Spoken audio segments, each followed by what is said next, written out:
रेवाड़ी से कांग्रेस विधायक चिरंजीव राव ने नगर परिषद के चेयरपर्सन पूनम यादव द्वारा इन पर कानूनी कार्रवाई किए जाने वाले बयान पर कहा, चेयरपर्सन साहिबा जब भी कोर्ट में बुलाएंगी तारीख पर आने को तैयार हैं और चेयरपर्सन की धमकियों से हम डरने वाले नहीं हैं, क्योंकि भ्रष्टाचार पर वर्गलाने का कार्य कर रही हैं चेयरपर्सन। नगर परिषद में हुआ रिकॉर्ड तोड़ भ्रष्टाचार इतना ही नहीं, चरम पर है प्रदेश में भ्रष्टाचार। विधायक चिरंजीव राव रेवाड़ी के इंदिरा गांधी विश्वविद्यालय में छात्र छात्राओं के साथ चाय पर चर्चा करने के बाद पत्रकारों से बात कर रहे थे। उन्होंने कहा कि सहकारिता विभाग में ही हो गया 100 करोड़ का भ्रष्टाचार। अगर नगर परिषद रेवाड़ी व सहकारिता विभाग की निष्पक्ष हो जांच तो सामने आ सकता है वहां घोटाला। ये भी कहा कि रेवाड़ी में राजनीतिक संरक्षण के चलते खूब फल फूल रहा है अवैध प्लॉटिंग का धंधा। राजनीतिक रसूख के चलते नहीं होती कोई कार्यवाही, एक बड़े नेता का भूमाफियाओं को मिल रहा है संरक्षण। उन्होंने छात्रों की सुनी समस्याएं 20 फरवरी से शुरू हो रहे हैं विधानसभा सत्र में उठाने की बात कही। विश्वविद्यालय में स्थित इंदिरा गांधी की प्रतिमा पर किया माल्यार्पण। रखी। अब एक बात बताओ, पढ़ाई अच्छी होती है यूनिवर्सिटी में? किसी ने ये कहा कि फैकल्टी पूरी नहीं है? किसी ने ये बताया कि सारे बच्चे एक ही क्लास में फेल होते हैं? ऐसा तो नहीं हो सकता कि सारे बच्चे ही पढ़ने में अच्छे ना हो, ऐसा हो सकता है? एक ही क्लास से सारे बच्चे फेल हुए थे ना?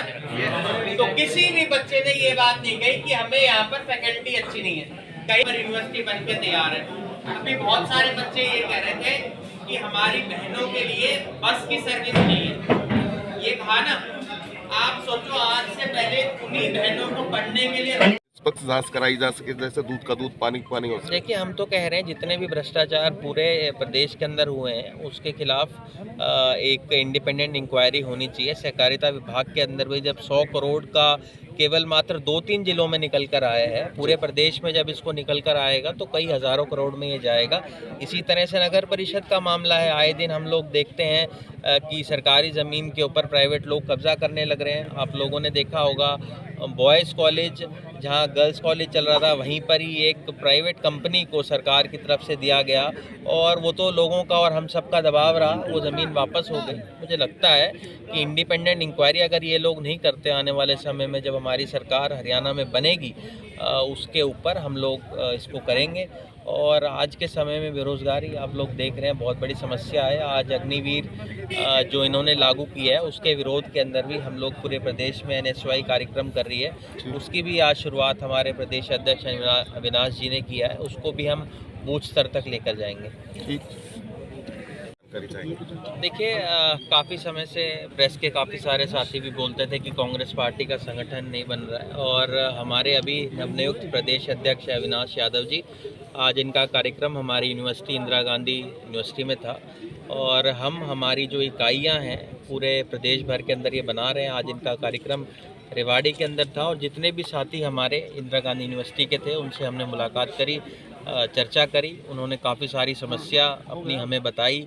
आज के समय में आप जानते हैं बेरोज़गारी एक बहुत बड़ी समस्या है। यूनिवर्सिटी की बहुत सारी समस्या उन्होंने बताई। एक तो बसों की बहुत बड़ी समस्या यहाँ पर है, बिल्डिंग की हालत जो जर्जर हो गई है, खेलने के लिए यहाँ पर आप जानते हैं ग्राउंड नहीं है। तो इन्हीं सब भी समस्याओं को जब सदन आएगा हमारा 20 फरवरी से उसका हम उठाएंगे और बहुत जल्द मैं अभी GM साहब से बात करके बस का तो मैं तुरंत प्रभाव से यहाँ पर चलाने का हम काम करेंगे। पिछले दिनों में भी हमारी बहनों को बहुत ज़्यादा समस्या थी, तब हमने 2 बसें और चलाई थी अतिरिक्त। अब इन्होंने कहा है कि और इनको समस्या हो रही है तो उन बसों को आगे बढ़ाने का काम हम करेंगे। अवैध कॉलोनियों का यहाँ पर लगातार निर्माण हो रहा है, प्लॉटिंग हो रही है, क्या कहेंगे कि किस प्रकार से इस गोरख धंधे को रोका जा सकता है? देखिए, लगातार हम लोग देख रहे हैं कि रेवाड़ी के अंदर कितना भारी भ्रष्टाचार है, अनियमित कितनी कॉलोनियाँ हैं जिनको पहले बसाया जाता है फिर उनको नियमित कर दिया जाता है और पुरानी जो इतनी कॉलोनियाँ हैं जो 20-20, 25-25 साल हैं उनको नियमित नहीं करा जा रहा। कहीं कहीं सरकार अपने चहेतों को संरक्षण देने का काम कर रहा है और भारी भ्रष्टाचार आज प्रदेश के अंदर है। आप लोगों ने भी देखा होगा 2 दिन पहले यहाँ से जो सहकारिता मंत्री है उनके विभाग के अंदर भी करीबन 100 करोड़ का घोटाला निकल कर आया है। तो ये दर्शाता है कि कितना भ्रष्टाचार इस सरकार के अंदर है। पिछले दिनों में नगर परिषद में आप लोगों ने देखा होगा कि रोज़ आए दिन नए नए घोटाले उजागर हो रहे हैं। सरकारी ज़मीन के ऊपर कब्जा करने का काम नगर परिषद में बैठे हुए लोग करवा रहे हैं। तो मुझे लगता है भ्रष्टाचार एक बहुत बड़ी समस्या पूरे प्रदेश में और रेवाड़ी में है। अभी कुछ दिन पहले ही आपने चेयरपर्सन पर गंभीर आरोप लगाए थे नगर परिषद पर, तो उन्होंने कहा कि वो विधायक पर कानूनी कार्रवाई करेंगे। किस तरह देखते हैं आप? देखिए, मैंने तो कहा है, हमारी जो चेयरमैन साहिबा हैं, जब भी कोर्ट में बुलाएंगी तारीख के ऊपर मैं आने के लिए तैयार हूं, पर हम सच से कभी झुकने वाले नहीं हैं। उन्होंने भ्रष्टाचार किया है, ये पूरा शहर जानता है। आप लोगों ने भी सेक्टर 3 और 4 की रोडें देखी हैं, हमने नहीं, पूरा शहर आज बोल रहा है कि भारी भ्रष्टाचार उसके अंदर हुआ है। शहर में कहीं भी आप चले जाइए, वो कह रहे हैं हमने 100 करोड़ रुपए लगाए हैं पिछले 1-1.5 साल के अंदर। उन पैसों का हिसाब किताब उनको देना पड़ेगा कि वो पैसा कहाँ लगाया।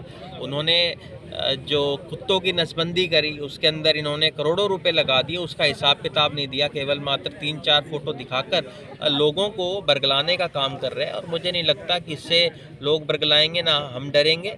और जिस तरह से उन्होंने कहा है कि कानूनी कार्रवाई वो मेरे ऊपर करेंगी, महिला आयोग जाएंगी, तो वो पूरी तरह से स्वतंत्र है मेरी तरफ से, वो जाएं, हमारे खिलाफ कार्रवाई करें, पर हम चुप रहने वाले नहीं हैं और अपनी आवाज़ को कहीं भी हम दबने नहीं देंगे।